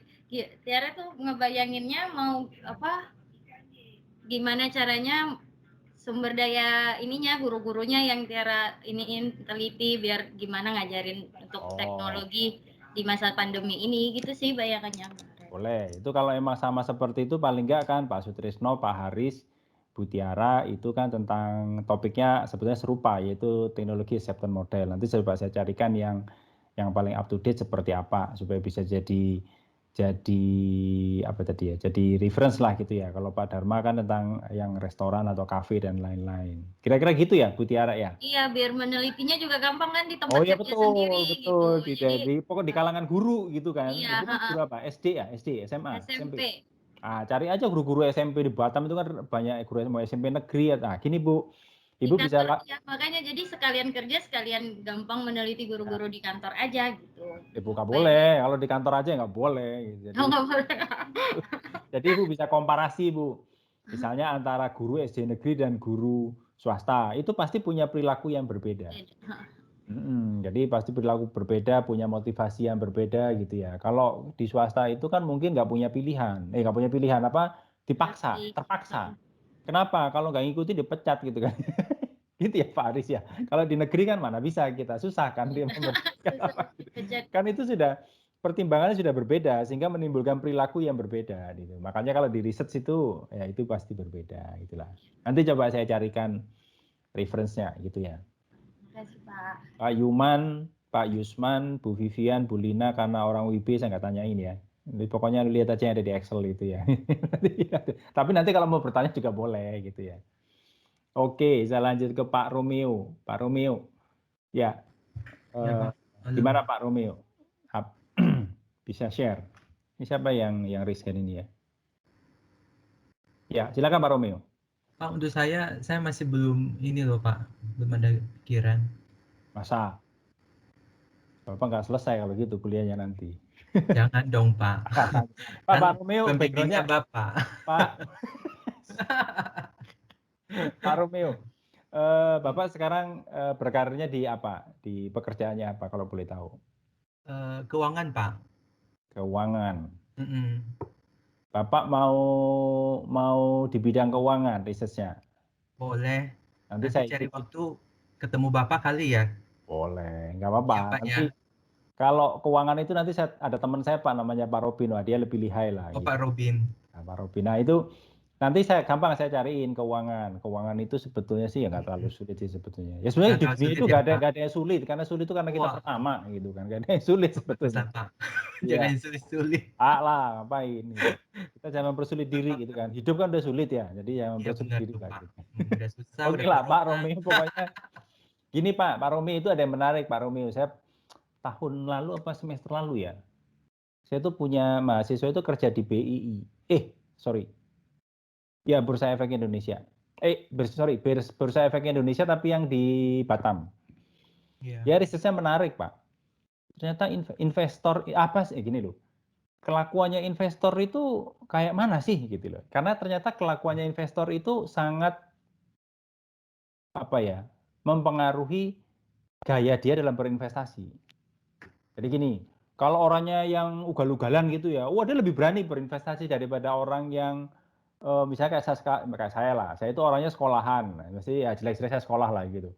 Itu terlalu banyak pertimbangan, karena ngitung ini, wah sudah jadi nggak ini. Nah, jadi perilaku seseorang itu sangat mempengaruhi gaya dia dalam investasi, Pak Romi. Itu juga salah satu topik yang menarik, Pak Romi. Nanti saya kenalin dengan alumni saya itu orangnya baik.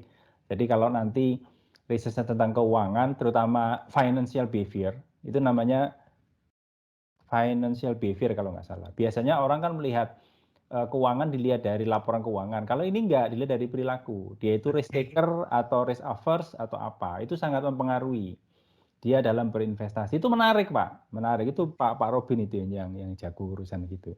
Tapi nggak apa-apa, nanti saya coba cariin sekali lagi nanti semua akan saya carikan reference-nya. Kemudian nanti bisa dibaca-baca, nanti dari situlah baru kita melangkah. Nanti langkahnya saya guide step by step gitu ya.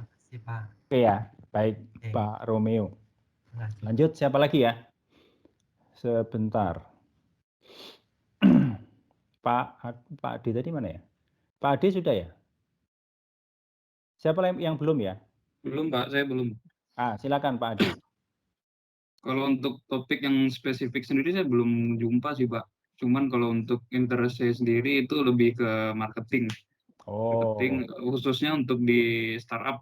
Karena kebetulan saya kerja di salah satu startup kan. Oke. Nah gitu.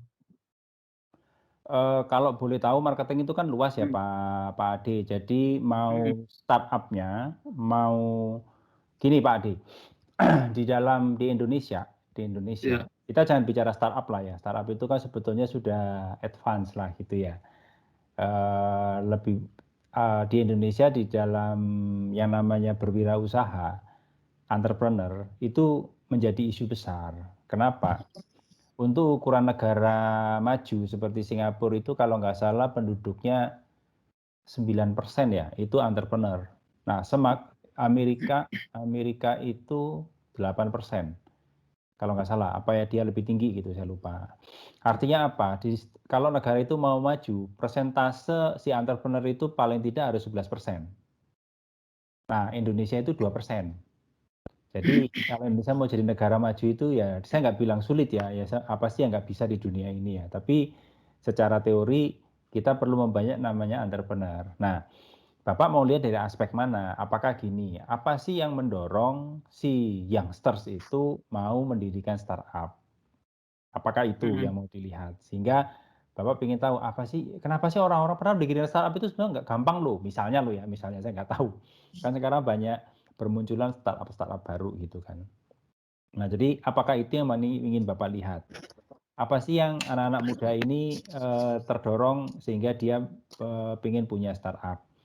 Apakah karena opportunity-nya besar, ataukah dia ingin free dalam arti kerja suka-suka gitu kan. Startup itu kan kalau nggak salah saya juga punya teman yang punya coworkers gitu. Dia bilang, enak jadi startup. Kenapa? Ya kerjanya kan beda dengan orang kantoran. Orang kantoran kan jam 8 pagi, jam 9 pagi. Orang startup sebaliknya, malam dia baru kerja gitu. Siang dia tidur gitu, kira-kira gitu. Nah, jadi apakah itu Pak Ade yang mau dilihat? Kalau marketingnya, saya kurang tahu ya. Marketingnya itu misalnya begini, bisa juga misalnya kita anggaplah Gojek, Grab, apakah itu yang mau dilihat? Bagaimana sih masyarakat itu melihat atau pengguna itu menilai Gojek, Grab, atau aplikasi yang lain ditinjau dari aspek marketingnya. Nah, aspek yang mana ini Pak Ade? Kalau kira-kira aja, walaupun belum persis tahu gitu. Kayaknya lebih ke perilaku konsumennya, Pak. Oh, Karena kan konsumennya. ya, karena kan aplikasi khususnya food delivery itu kan makin banyak nih sampai sekarang. Nah, saya terpikir untuk dari gimana sih perilaku konsumen itu terhadap pemilihan aplikasinya gitu. Oke, berarti kalau itu sebetulnya mirip dengan Pak Haris, mirip dengan Pak Sutrisno, mirip dengan Bu Tiara. Jadi aplikasi seperti apa yang sebetulnya dipilih? Kan gini kan, contoh aja Traveloka sama si tiket.com atau Pergi-Pergi gitu ya. Orang itu lebih prefer yang mana, merek yang mana. Nah, kenapa dia prefer di situ? Apa karena banyak diskon? Kalau diskon kan mereka saling tuker-tukeran kan. Kalau yang ini diskon yang ini diskon yang itu, gitu kan ya. Kira-kira seperti itu ya? Iya, kira-kira seperti itu. Oke. Coba nanti saya catat dulu. Paling tidak saya punya gambaran kan, gitu kan. Nanti ya seperti yang lain, saya coba cari reference-nya. Jadi kenapa saya wawancara seperti ini, teman-teman semua? Karena saya perlu tahu interest-nya ada di mana gitu ya. Kecuali yang interest-nya tadi udah saya tentukan, yang ini begini, yang ini begitu ya sudah gitu kan ya. Jadi karena saya perlu mencari reference. Ya, Bapak Ibu nanti teman-teman juga perlu mencari reference. Research itu kalau nggak ada reference-nya juga percuma gitu ya. Nanti sudah topiknya menarik tapi nggak ada referensinya, buat apa juga? Itu juga kita kurang kerjaan namanya. Iya, Lina ada raise hand? Ada yang mau ditanyakan? Ada gambaran nggak kalau misalnya saya pingin ambil topik di perasuransian? Asuransi itu biasanya bisa dilihat dari preferensi konsumen, Lina. Jadi gini, kenapa sih si A itu pilih asuransi A? Sama kayak memilih banking, sama kayak memilih makanan, kan sama sebetulnya seperti memilih aplikasi. Kenapa memilih tiket.com dibanding Traveloka? Itu consumer preferences namanya. Ada kayak gitu. Atau begini, seharusnya ya, kalau di asuransi itu, sorry sebentar ya, saya potong dulu ya. Pak Ade, kira-kira tadi seperti itu ya, penjelasan saya sudah bisa dipahami ya? Iya, Pak, sudah. Oke, coba nanti saya ini ya. Lina, kalau asuransi itu sederhana, Lina, kalau di Indonesia. Orang Indonesia itu paling nggak punya asuransi. Orang Indonesia itu pokoknya nggak penting memikirkan masa depan, yang penting dipikirkan dalam masa sekarang gitu. Nah, beda dengan di luar negeri. Luar negeri itu orang itu harus punya asuransi karena proteksi dia terhadap masa depan itu apa ya istilahnya ya. Mereka mungkin well plan kali ya. Kalau kita kan santai aja gitu. Saya pun juga nggak punya asuransi, kok nggak tertarik. Nah, itu yang mesti di research. Mungkin kalau kamu di asuransi sekarang kerjanya? Saya bergerak di bidang ini, Pak. Oh, oke. Jadi gini, di asuransi itu sederhana saja. Kamu lihat aja berapa persen sih bisa dicari kok di internet. Paling kamu juga punya datanya. Berapa persen sih masyarakat Indonesia yang punya asuransi? Nggak banyak. Kenapa? Karena orang kita itu tidak orang kita itu kok santai lah, santuy lah orang kita itu. Sebenarnya nanti lah gitu, apa kata nanti lah gitu. gitu. Nah, justru harusnya yang perlu kamu riset itu adalah tadi kenapa kita itu kok nggak asuransi? Kenapa kita kok nggak demen beli asuransi? Justru itu dari sana basicnya, sehingga ketika kamu menekuni bidang itu, sehingga kalau misalnya kamu ketemu calon klien gitu mau diprospek, kamu tanya dulu punya asuransi nggak? Kenapa kamu nggak suka asuransi gini-gini? Kan macam-macam toh. Contoh. Tergantung ya. Kalau di Indonesia itu kan mayoritas Muslim, tapi nggak semua punya pemikiran yang sama ya gitu. Orang Muslim itu sebetulnya kalau mau dilihat dari sisi ajaran di agamanya itu sederhana. Orang asuransi itu bisa dikategorikan sebagai riba gitu. Jadi dia bakal beli gitu. Nah, tapi nggak semua loh. Kenapa? Kan nggak semua orang Muslim di Indonesia itu paham juga gitu. Jadi tapi ada juga yang mereka itu nggak mau beresiko gini loh. Ngapain saya membeli sesuatu yang di masa depan yang saya nggak jelas gitu loh. Ngerti nggak? Kan asuransi itu kan nggak jelas kan sebetulnya ya kalau menurut kacamata orang awam kan gitu. Nah, jadi itu yang mesti coba kamu research gitu loh. Kalau mau asuransi yang seperti apa sih gitu loh. Cuman Pak, kalau misalnya itu seperti yang di awal Bapak bilang itu meribetkan diri nggak ya? Oh tak, itu kan kamu tinggal cari aja. Orang yang nggak punya asuransi itu kan segambreng. Banyak. Oh, oke. Kamu cari aja gitu kan. Ini caranya teman-teman di sini, kamu punya asuransi nggak? Kenapa kamu punya asuransi? Gitu. Kira-kira begitu ya. Ya nggak harus di teman-teman sini sih, nggak bisa yang lain. Gitu. Jadi itu juga topik-topik yang menarik gitu. Padahal di luar negeri itu asuransi itu sangat banyak, asuransi jiwa, asuransi ini banyak sekali dia punya insurance gitu kan ya. Karena sekali lagi jaminan terhadap ketidakpastian gitu kan. Jadi tapi celakanya kok justru ada yang menjamin, kenapa kita nggak mau beli gitu kan ya. Kita kan lebih senang beli yang di Tokopedia kan daripada beli asuransi gitu. Ya kira-kira gitu ya, Dina ya. Oke, makasih Pak. Ya, nanti coba saya ini kan dulu. Oke, siapa lagi yang belum ya? Saya, Bu Pak. Andina, ya Bu Andina. Bu Andina, gimana Bu Andina? Kalau saya, ya, kalau saya sih kebayangnya Pak tentang strategi green marketing. Jadi kan sekarang banyak macam mana ya kira-kira? Green marketing Pak. Green marketing. Jadi kan banyak yang konsumen sekarang lebih memilih produk yang ramah lingkungan atau yang aman. Green. Iya, green marketing. Gini, kalau green, Ibu mesti tentukan kira-kira greennya itu nanti di apa. Contoh ya, saya punya mahasiswa 2 semester lalu kalau saya nggak salah. Itu green marketing karena gini, kapan itu kan pernah ada isu bahwa, bukan isu lah, sebetulnya sudah ada peraturan dari negara kita, bahwa kita dihimbau untuk tidak menggunakan kantong plastik. Ya kemudian mereka bukan demo, pokoknya komen lah, mana sih ini dan seterusnya. Nah, itu yang diangkat oleh dia. Kenapa sih lu kok nggak bawa sendiri sih kantong belanja gitu kan. Kenapa kok mesti nunggu dari Alfamart itu dikasih kantong gitu. Kalau disuruh bayar marah gitu kan ya.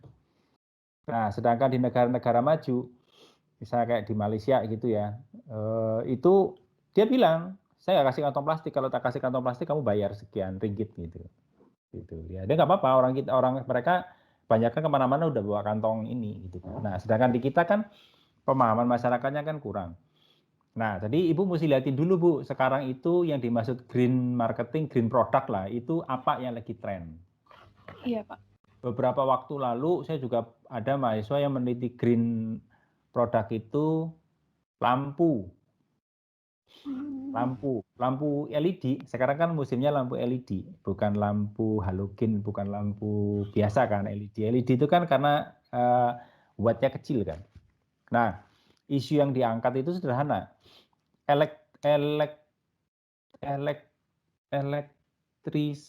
Sebentar saya lupa.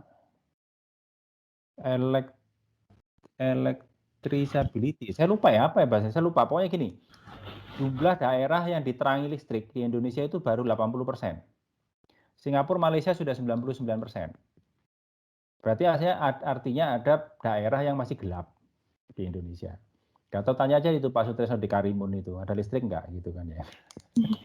Ada lah Pak. Nah, ada ya. Nah, terus, listrik kita suka mati gitu. Nah, caranya gimana supaya listriknya bisa terang dan diterangi gitu kan? Sebanyak daerah diterangi listrik. Bangun pembangkit. Tapi membangun pembangkit itu kan nggak mudah. Nah, makanya caranya adalah menghemat listrik. Dengan cara apa? Pakai alat listrik, pakai perlengkapan peralatan listrik yang hemat energi. Nah, itu yang perlu diangkat. Green-nya itu perlu diangkat di sana. Nah, ngerti nggak? Nah, jadi Bu Andina coba liatin yang sekarang yang diisukan menjadi green product itu apa. Zaman beberapa waktu lalu ada diisukan, kosmetik itu perlu yang green, yang apa tidak mengandung apalah unsur dari hewan gitu. Makanya muncullah si Body Shop, betul ya? Body Shop itu katanya tak ada itu ya itulah. Ada yang lain-lain lah Bu gitu ya. Iya. Nah, itu mesti Ibu cari green-nya, yang dimaksud green itu apa.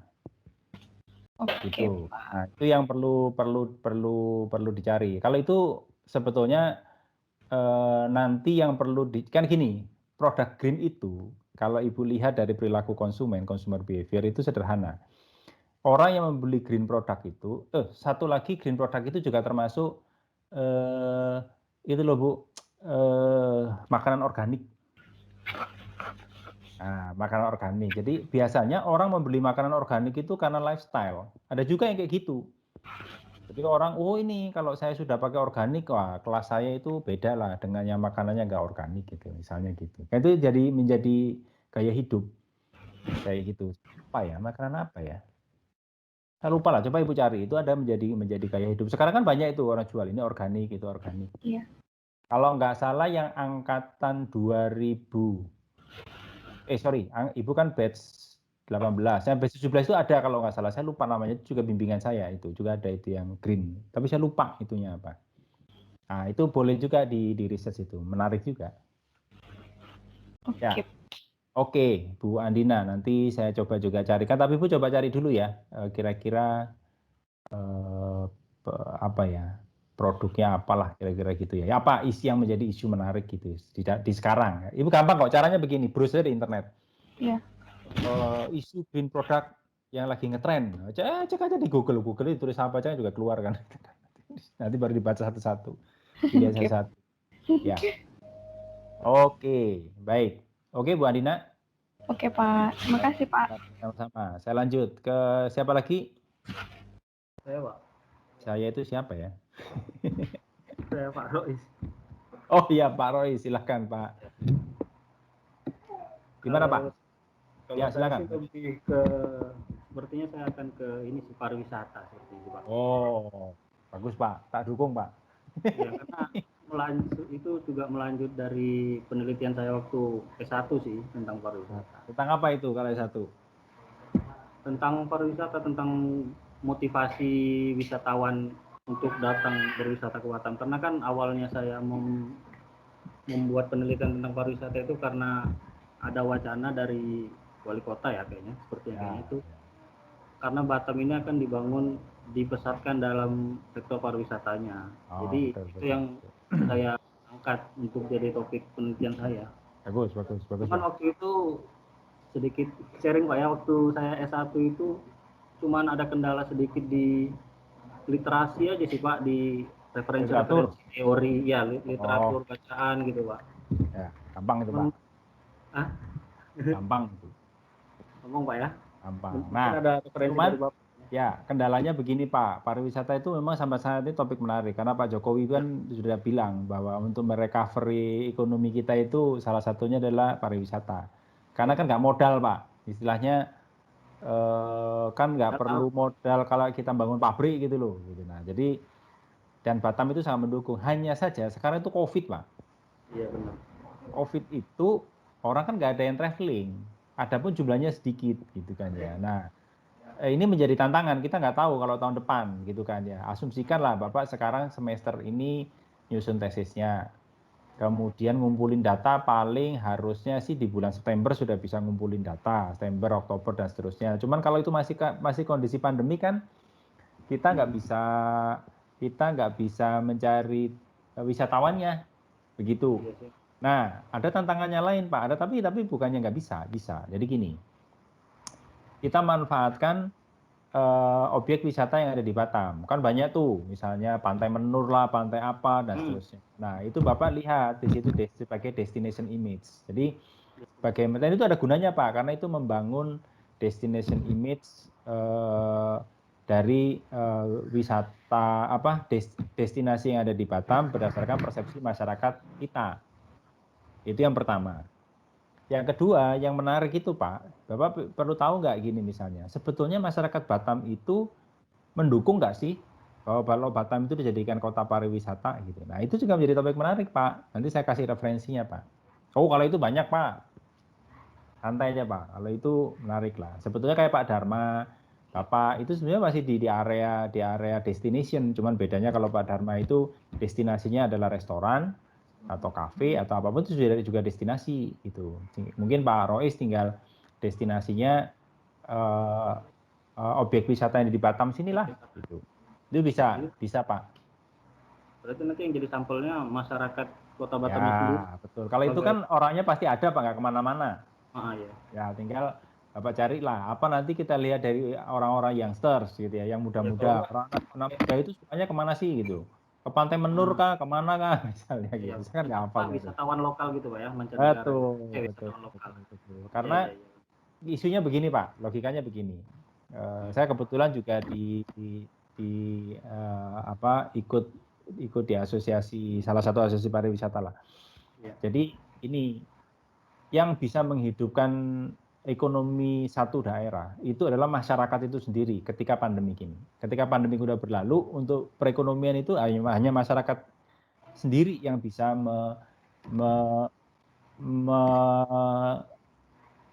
menggerakkan roda perekonomian. Jadi seperti saya cerita sama Pak Dharma tadi bahwa di Batam itu banyak bermunculan kafe. Dan kenapa dia masih eksis? Oh jangan salah loh, penduduk Batam itu 1,5 juta. Dan anak penduduk muda, Bapak perlu tahu Indonesia itu sekarang adalah surplus demografi, termasuk Batam. Surplus demografi itu artinya penduduk mudanya lebih banyak daripada penduduk tua. Itu berbeda dengan negara Korea, Taiwan yang orang tuanya lebih banyak daripada anak muda. Nah, sehingga marketnya itu masih besar. Ngerti nggak Pak? Nah, sehingga kalau masyarakatnya itu bisa digerakkan, ya pastinya dia kalau mau wisata ya mesti ke yang ada di sekitar Batam. Kalau mau ke kafe ya kafenya jangan jauh-jauh yang ada di Batam. Itu ekonomi Batam tetap bisa tumbuh Pak. Nah, berangkatnya nanti dari sana mengeksplornya gitu. Tapi itu masalah tulisan tapi nanti. Tapi idenya kira-kira seperti itu. Saya tahu idenya lah kira-kira. Ya. Nah, kayak gitu Pak. Ya. Tapi kalau Pak ya gampang itu. Kalau Pak Dharma juga sama. Restoran itu sebetulnya kan orang tetap walaupun COVID kan tetap perlu makan kan gitu kan. Gitu kan ya. Ya kan. Jadi nggak ada cerita nggak perlu makan gitu kan. Jadi bagaimana antar restoran ini bersaing kan itu penting kan Pak. Ya kan di masa pandemi ini. Gitu. Bisa memenangkan persaingan itu adalah penting. Oke, Pak Rois, saya sudah catat ya sama-sama. Baik. Yang lain siapa lagi yang belum? Sudah semua kah ya? 1, 2. Saya belum Pak. Ya silakan. Silakan, tapi belum nampak. Oh belum nampak ya? Iya, tapi nggak apa-apa. Nanti kan nampak sendiri. Penampakan itu kan muncul sendiri nanti. Ya kayaknya saya invisible mode nih. Ya, dengan siapa ini? Widya Pak. Oh Bu Widya, oke Bu Widya. Silakan Bu Widya. Ya, saya mau minta advice-nya ya nih Pak. Jadi ya, ada topik yang kebayang saya nih 2. Ya. Pertama itu tentang perilaku penduduk yang sebagai konsumen dari genset oil yang dia pakai oil. Oke. Jadi ya di pulau yang termasuk remote island ya Pak. Jadi arahannya itu kebayang saya analisa, terus saya mau mengarahkan mereka pemakaian solar cell. Oh, berarti itu sebetulnya mirip dengan green product juga kan. energi itu pakai energinya energi matahari gitu kan ya? Betul. Penggunaan energi, tapi itu responnya siapa ya Bu ya nanti ya? Responnya itu saya kebayang teman-teman penduduk di pulau-pulau yang sekarang itu masih mereka listriknya itu dari diesel, Pak. Ibu itu Dari genset. ya idenya mulia Bu, tapi Bu yakin mau survei ke pulau-pulau itu? Yakin Pak. Oh serius? Ya nggak apa-apa. Itu dia yang saya mau tanyain, kalau kita mau meneliti gitu ya, kita perlu berapa responden ya? Ya sekitar, tergantung populasi, kalau hitung-hitungan ya, kalau anggap aja penduduk Batam ya. Betul. Penduduk Batam itu 1,5 juta, kalau pakai jatuhnya sekitar 300-an lah, 300-an sekian lah. Gitu. 300 responden ya? Yakin Ibu mau nggak apa-apa sih bagi saya, kalau Ibu memang itu doable bagi Ibu, nggak ada problem. Saya tanya Itu, suami saya dulu ya, kalau dia mau nganter saya ikut. jadi ada juga ya yang bikin tesis tergantung suaminya, bagus juga. Gila Pak, butuh bodyguard ke sana. Nah, ya silakan Bu. Jadi, tapi kalau misalnya tesis kayak gini ya Pak, kita bisa gandeng siapa nggak sih Pak? Jadi nggak kita sendiri gitu. Bisa begini, Ibu bekerja sama aja sama Bu Andina itu. Hai Bu. Itu kan sama-sama green product Bu, green product. Green product itu kan banyak jenis. Nah, tinggal istilahnya kong kali kong aja gitu. Nanti, yuk sama-sama cari green product ini yuk gitu. Ayo nggak apa-apa. Nanti kan teori bisa diambil, Ibu teori A, dia teori B. Betul. Saya kira seperti itu ya Pak. Iya, silakan didiskusikan aja. Tapi pastikan satu tanya suaminya. Jadi mau itu costly loh Bu. Costly karena Ibu ke pulau itu ya saya nggak tahu ya, terserah Ibu sih, kalau sambil jalan-jalan ya monggo saja silakan. Tapi kalau dianggap costly, carilah kayak tadi saya cerita. Lampu LED gitu kan ya. Lampu LED itu kan mungkin kalau nggak bisa meneliti yang genset tadi ya lampu LED, tapi cari yang lain lah. Lampu LED kan udah pernah di riset gitu. Yang lain lah yang dalam kehidupan kita yang sekarang lagi ngetren. Nah, Ibu sama si Bu Andina lah itu nanti. Itu dia Pak, saya sih pikir ya dari tesis ini akan meng-create satu bisnis Pak sebenarnya. Karena sebenarnya saya udah jalan sedikit banyak, saya tuh kreditin solar panel gitu loh Pak. Ke penduduk. Hah? Iya, ke penduduk. Ya tinggal Ibu saya kreditin gitu kan, yang 500 berapa lah. Maksudnya 500 apa sih elektrik? KVA. Ya, sama yang 200 gitu ya kan. Tapi terus terang itu saya nggak pakai metode penelitian, cuma saya karena ke tempat teman di pulau terpencil, saya lihat, lu 1 bulan berapa pakai diesel, pakai genset ini? Mahal. Iya, saya bilang ya udah kita kumpulin penduduk sini ya kan, siapa yang mau beli kita trial dulu di Pak RT gitu ya kan, buat penerangan masjid sama sekolah waktu itu. Jadi akhirnya orang-orang lihat kan, ya udah deh kita juga mau kredit gitu. Oke, jadi gini, kalau gitu Pak Sutrisno nih Pak, kita jualan Pak. Jadi gini, coba ya nanti saya lihat, itu tuh menarik, serius itu menarik.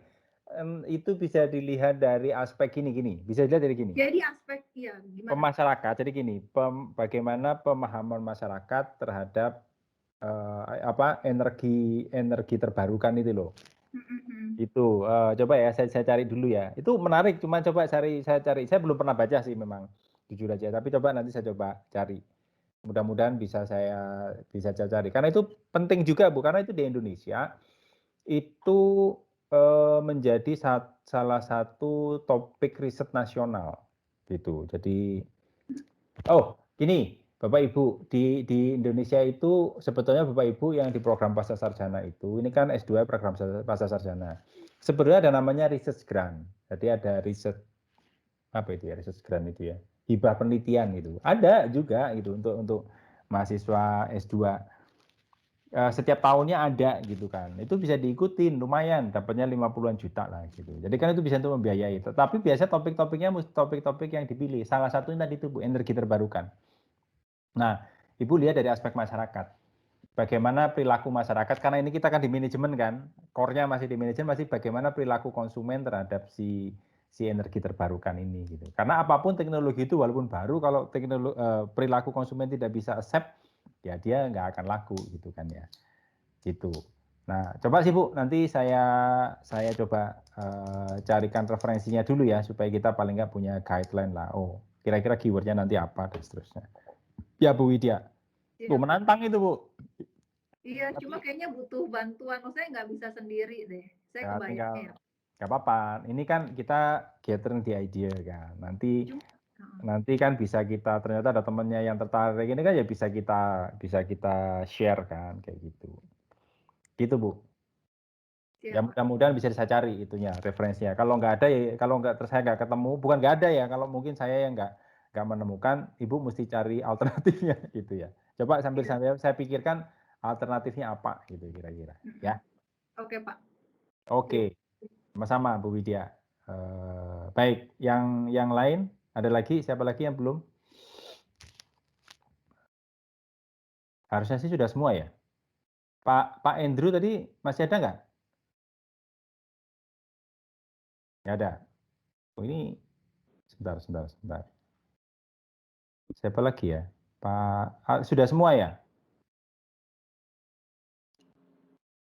Halo? Oke. Kalau yang teman-teman yang alumni UIB, kalian kan pasrah aja kan ya dengan yang topik yang saya kasih kan gitu. Kecuali si Lina ya, Lina berarti kamu nggak mau keuangan Lina ya? Boleh dipertimbangkan sih Pak. Ya sudah, nanti saya kasih linknya. Ya, nggak usah bagus-bagus Lina, yang penting cepat lulus Lina, gitu kan. Nggak penting bagus. Jadi, ya jadi mungkin sama saya itu bukan dosen yang baik kali ya. Kalau saya sih nggak penting, yang penting cepat lulus lagi itu. Mau bagus-bagus nggak lulus percuma juga. Oke, nggak apa-apa. Vivian, ada pertanyaan, silakan. Tadi raise hand. Ya, sih Vivian silakan. Ya, Pak.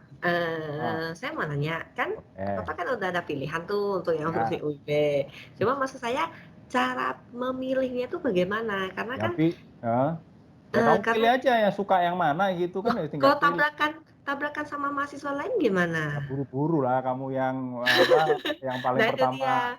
Nah itu dia, jadi saya mau nanya cara sharing topiknya itu bagaimana, cara memilihnya bagaimana, cara Bapak menentukan bahwa kamu cocok ini gitu. Oh saya nggak, baik pertanyaan gitu, ya sederhana kalau itu. Linknya saya kasih, nanti saya kasih lah di WA, di grup MM18 saya kasih, ini linknya. Silakan dicari, mendaftarnya gampang, kamu tulis saja, saya Pak nomor 1 gitu, saya nomor 2, selesai. Ya siapa yang duluan ya situ.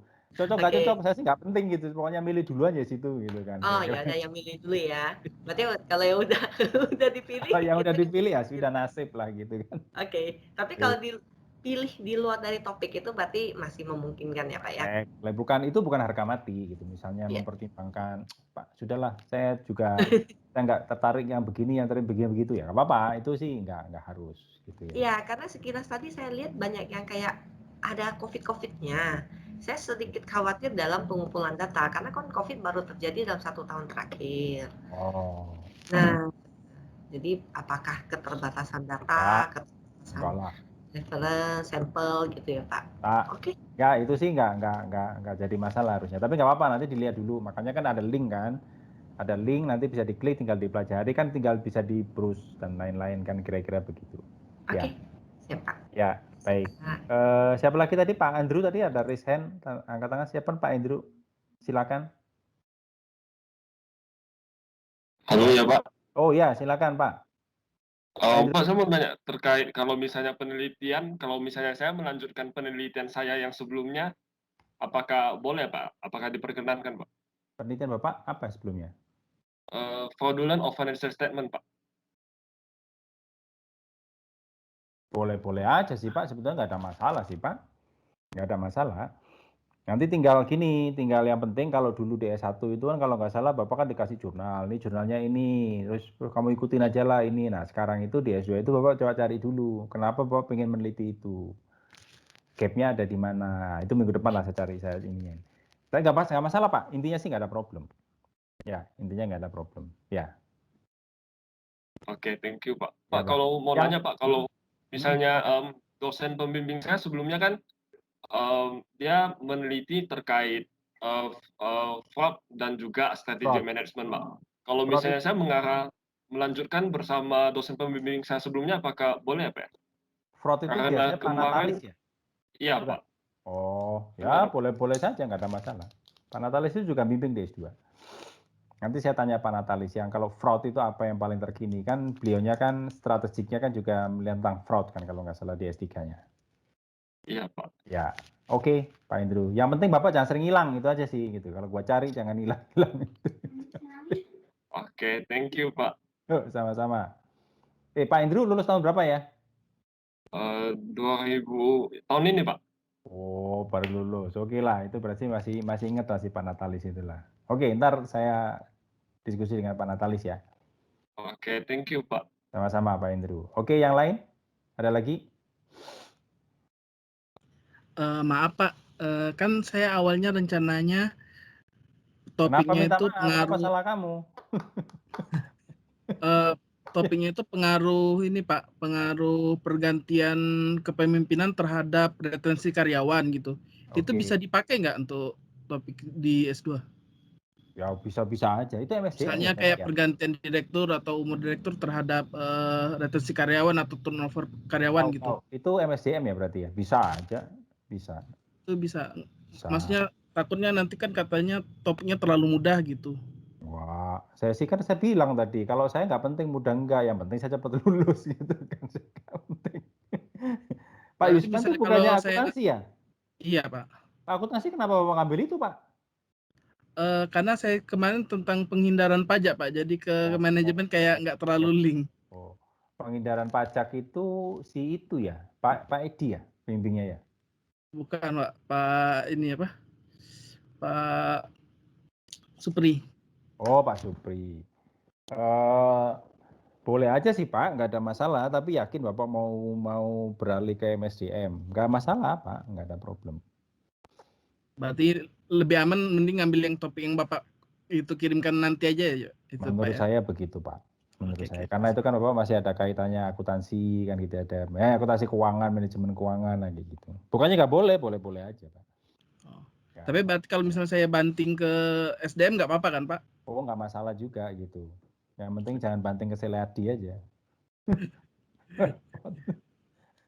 Oke. Ya Pak Yusman, nggak ada masalah Pak Yusman. Tapi tolong dipertimbangkan Bapak jangan berubah aliran lah. Nanti Bapak di itu Pak, Bapak nanti diomelin sama orang akuntansi itu. Kenapa orang akuntansi banyak pindah ke SDM? Nah, tapi saya punya banyak Pak mahasiswa kayak gitu. Kenapa kamu pindah ke MSDM? Kamu kan akuntansi dulu S1. Iya Pak, gua sekarang kerjanya di perusahaan tertentu gitu. Jadi kayaknya sekarang lebih banyak di manajemen, ada juga kayak gitu ya. Janganlah, kasihan lah. Oh, tapi oke Pak, nggak apa-apa Pak. Tapi ya oke lah, no problem itu. Baik, yang lain silakan. Ada lagi? Pak, saya mau nanya Pak. Rencananya saya mau telitiin kinerja karyawan di restoran cepat saji. Ya. Kalau misalnya objek penelitian itu tadi hampir sama dengan punya Pak Dharma, itu nggak masalah ya Pak? Oh, objeknya kan beda. Kalau Marcelina kan karyawan, kalau Pak Dharma kan ke konsumen. Beda. Beda. Kenapa kamu kerja di restoran juga?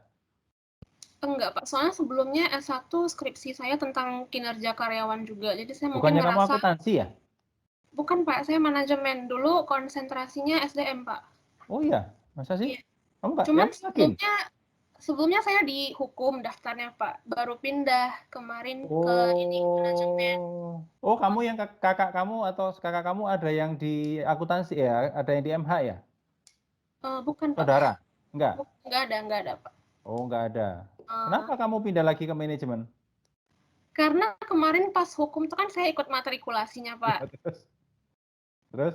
Tapi saya merasa agak berat. Saya memutuskan untuk ya balik lagi lah ke bidangnya gitu. Kembali ke jalannya benar ya berarti ya? Iya Pak, semoga. Kamu kacau memang. Oke, nggak apa-apa Marcelina. Kinerja karyawan juga boleh gitu. Nanti coba saya liatin lagi ya. Kalau kamu kemarin apa? Di kinerja karyawannya di mana? Di restoran juga? Enggak, di Gojek Pak. Oh, berarti. Iya. Tapi kalau Gojek itu kan bukan disebut karyawan dong, sebagai mitra ya kalau nggak salah ya. Mitra kan driver. Gojek sebagai mitra. Iya. Kalau mitra itu kan berbeda dengan karyawan. Mitra itu sebenarnya kan nggak punya ikatan. Dia boleh suka-suka on atau off gitu kan ya. Kalau karyawan kan dia punya status lah, punya kontrak, punya aturan perusahaan dan lain-lain gitu ya. Iya Pak. Nah, boleh. Boleh sih. Coba nanti kita lihat dulu ya topik yang menarik sekarang terkait dengan employee performance itu apa gitu kan ya. Baik, Pak. Ya. Makasih, Pak. Sama-sama. Baik. Yang lain ada lagi? Udah nggak ada lagi? Udah semua ya? Ya sudahlah. Kalau memang ini siapa ini? Sebentar. Oh, Vivian tuh masih raise hand terus. Oke, kalau tidak ada lagi, ya sudah saya bubar gitu ya. Oke, kalau memang nggak ada lagi ya saya akhiri. Jadi minggu depan, saya nggak tahu ya ketemu lagi kapan saya kurang tahu. Nanti saya lihat dulu jadwalnya di Budian. Minggu depan itu next meeting itu saya akan berikan referensinya ya. Ini referensinya untuk Pak Romeo, Pak Bu Marcelina dan kawan-kawannya lain untuk dibaca. Harusnya sih sebelum pertemuan saya sudah bagikan supaya minimal dibaca. Kalau masih kesulitan membaca, terutama bagi yang sudah lama lulusnya atau terutama yang bukan lulusan UIB, nanti saya guide pelan-pelan.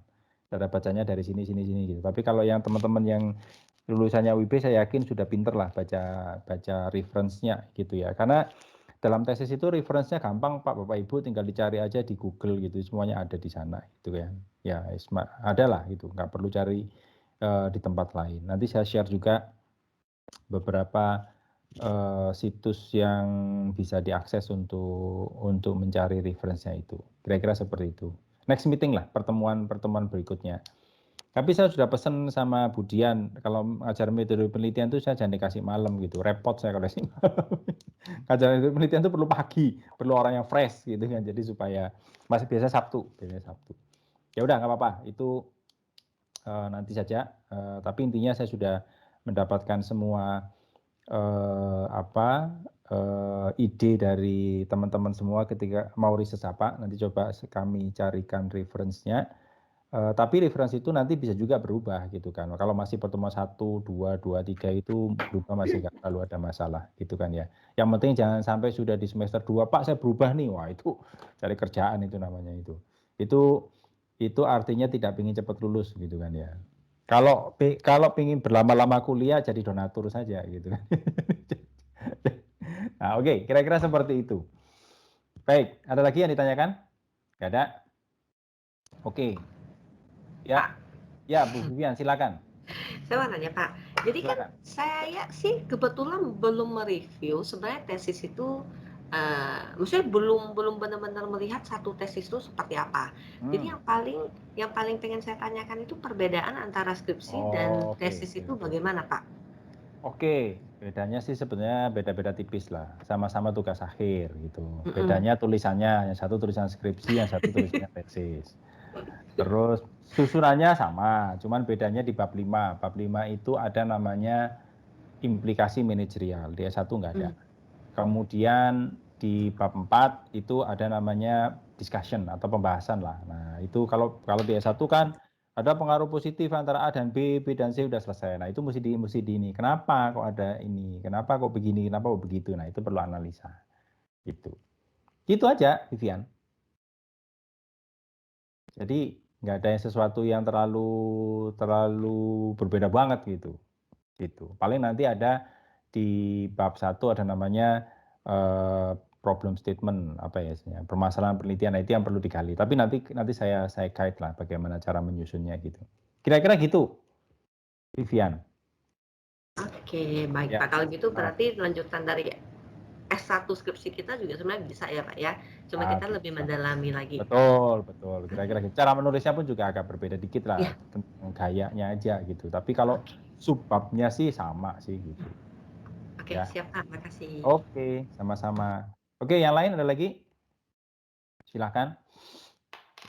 Oke, kalau tidak ada lagi, saya izin akhiri ya pertemuan kita untuk ketemu lagi di lain waktu. Saya nggak tahu, entah minggu depan, entah 2 minggu lagi, tapi nanti saya carikan dulu referensinya. Baik, kalau begitu saya izin leave. Pak Esek itu siapa ya? Saya izin leave ya, Bapak Ibu semua. Sampai jumpa lagi di pertemuan berikutnya. Ya, terima kasih semua.